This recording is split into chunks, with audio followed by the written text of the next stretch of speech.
जय जय रामकृष्ण हरी मंडळी. नमस्कार, मी पूनम पाटील. तुम्हा सर्वांचं आपली शेतकरी राजाची कन्या या मराठमोळ्या यूट्यूब चॅनलवरती अगदी मनापासून स्वागत करते.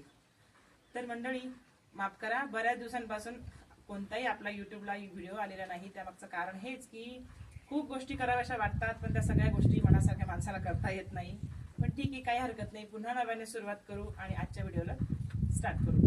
तर मंडळी, आजचा व्हिडिओ बनवण्यामागचा उद्देश हा की आपला एक छोटासा गांडूळ खताचा प्रोजेक्ट आहे. तो आज तुम्हा सर्वांना दाखवण्यासाठी हा एक केलेला छोटासा प्रयत्न आहे.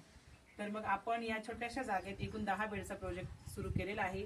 उन्हाळा असल्यामुळे आपण येथे शेडचा वापर केलेला आहे. कारण की तुम्हाला तर माहितीच आहे, कधी अवकाळी पाऊस येऊन धडकतो आणि त्यात मग ज्याप्रमाणे शेतकऱ्यांचं नुकसान होतं त्याप्रमाणे शेतीपूर्वक व्यवसाय करणाऱ्या लोकांचंही तितकाच नुकसान होतं. बऱ्याच वेळेस आपलं खत वाहून जातं किंवा कल्चर वाहून जातं, असं नुकसान होतं.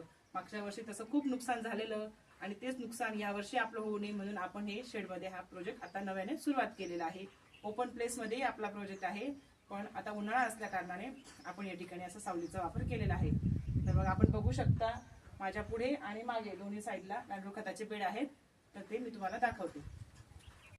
आपल्या या प्रोजेक्टमध्ये खत कशा प्रकारे तयार होतंय, कशा पद्धतीने त्यात काम केलं जातंय हे मी आपणास दाखवते. तर मंडळी, सुरुवातीला आपण या जागेवर हे 4 बेड आधी सुरुवातीला लावलेले, ज्यात आता पूर्ण प्रकारे खत हार्वेस्ट झालेले आहे. आणि पुढे जे नवीन बेड आपण ना टप्प्याटप्प्याने बेड लावत जातो. पुढे जे बेड लावलेत ना त्यात आपण कल्चर ॲप्लिकेशन केलेलं आहे आणि आता रोजच्या रोज पाणी त्यात मारणं चालू आहे.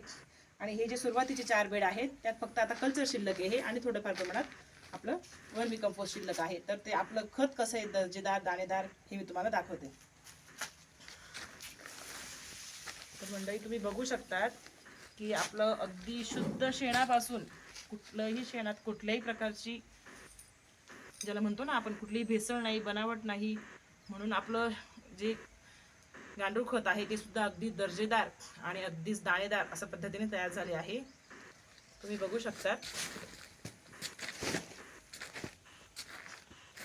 आपल्या गांडूळ खतात आहे ना भरपूर प्रमाणात गांडुळांची अंडी आणि पिल्ली आपल्याला बघायला मिळतील. ज्याप्रमाणे शेतकऱ्यांच्या ऑर्डर्स येतात त्याप्रमाणे आम्ही त्यांना हार्वेस्ट करून देतो, म्हणजे जेणेकरून ही जी पिल्ली आहेत ना, छोटी छोटी पिल्ली जी असतात ती त्यांच्या शेतात पोहोचतात आणि शेतीला आपसुकच भुसभुशीत बनवतात, सुपीक बनवतात, मातीला जिवंत करतात.